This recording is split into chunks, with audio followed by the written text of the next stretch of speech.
प्यारे बच्चों, ब्रिक के बारे में कुछ इंपॉर्टेंट पॉइंट आपको हमेशा याद रखना चाहिए, क्योंकि ये जो पॉइंट्स है अक्सर पेपर में पूछे जाते हैं, इवन आपसे इंटरव्यू में भी पूछे जाते हैं। कौन से वो पॉइंट है, आइए तुरंत देखते हैं कि स्टैंडर्ड साइज ऑफ ब्रिक कितना होता है 19 centimetre 9 centimetre into 9 centimetre. Nominal size of brick कितना होता है 20 centimetre into 10 centimetre into 10 centimetre, जिसमें हम लोग 1 सेंटीमीटर जो है मोर्टार की मोटाई लेते हैं, थिकनेस लेते हैं। कन्वेंशनल साइज ऑफ ब्रिक कितना होता है 9 इंच इंटू 4.5 इंच इंटू कितना 3 इंच। साइज ऑफ फ्रॉक कितना होता है 10 centimetre into 4 centimetre into 1 centimetre.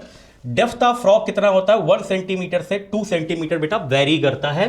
Weight of brick कितना होता है स्टैंडर्ड लगभग 3 kg होता है। Minimum compressive strength of burned clay brick होता है 3.5 न्यूटन पर mm square.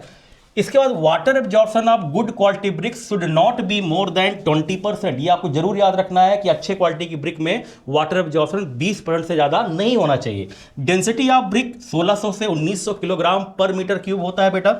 Size of mould क्या होता है लगभग 10% more than size of standard brick. Standard brick के साइज से 10% हम लोग माउल्ट के साइज ज्यादा रखते हैं। Number of brick are required for 1 cubic metre of brick masonry work कितना होता है बेटा 500। मतलब 1 मीटर क्यूब आपको अगर मेजनरी वर्क करना है तो आपको 500 ब्रिक की रिक्वायरमेंट होगी। तो कुछ ये 10 पॉइंट्स हैं जो आपको हमेशा याद रखने चाहिए। Thank you so much.